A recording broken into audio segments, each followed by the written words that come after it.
What's good, y'all? It's your boy Flock yet again, and here I am, man, letting y'all know how to make this inside-out facilitator. And first of all, you want to make them at the shooting guard, whatever height you prefer. That's all well and good. Look at the actual pie chart that I chose.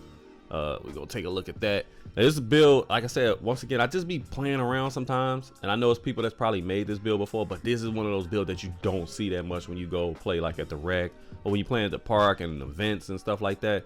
I just don't see this build out there that much because you see the same typical 3-level scores and, you know, sharpshooting facilitators and stuff like that, 2 ways and whatnot. So that's just pretty much what you end up seeing. So I'm just trying to find different ones, and a lot of times, like I said before, depending on which way you go back and forth to the right or to the left a little bit, it's pretty much, you know, it's pretty much depending on that. You could go to the left once and they call you something completely different. So I don't think the name really means anything. I just think that it's kind of rare when you see different stuff. So you see which pie graph I chose, the speed when you see this one that I just chose.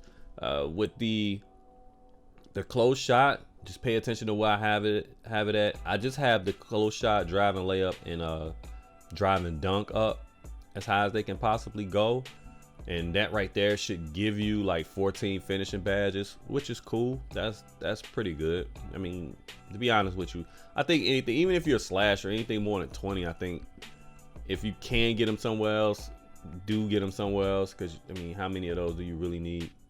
But as you see with my mid-range, you can see at my mid-range, I got the mid-range stuff all like pretty much maxed out, right? So it'll have you at like 80, and you know, you see what the free throw stuff is and what a post fade is at about what, a 90. So you have like 21 shooting badges, which is cool. That's more than I have on my 2-way. So, you know, it's what it is. And with the playmaking, you see the pass accuracy at like an 81, ball handling is at like a 79. The defense isn't all of that, but unless you got defense in your build, most builds aren't all of that on defense. They value defense on this game. So it's like, if you want to have good defense, you're gonna have to have that red, you know, at least halfway, at least at a good, you know, a good percentage on your pie graph charts. So looking at what the defense is, I mean, it's not terrible. It's not as bad as the last one I did, though, by no stretch. Now this right here is what you need to pay the most attention to. I just left it at 81.6. I didn't change the wingspan at all, right? At all. Now, takeover, of course, if it's me, I'm picking the shot creator one, if they actually fixed it, and then you'll see Inside-Out Facilitator. And they compare you to Bradley Beal, which is kind of cool. Mitch Richmond is definitely spot on, and James Harden. I guess everything is James Harden on this game. Even if you pick a slash or a defender or something, like I had a 2-way defender, and they probably say James Harden. So this is what it'll look like after the 99. Like I said, that's not counting the boost, and you know, after you get past 95 and whatnot, because everything's a +1. So just testing it out. We'll look at some of the badges that you'll be able to get. I mean, you get 7 upgrades doing this.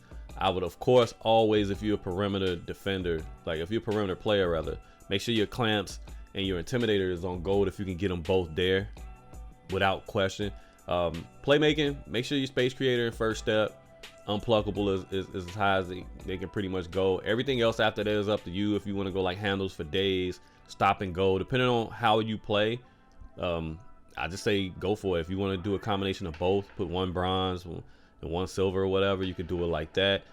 With the finishing badges, I say contact finisher, if you don't have the strength, if you don't feel confident that you will be able to get like those types of dunks, go try slithery and see how that works. I know some people have said, oh, don't combo slithery and contact finisher.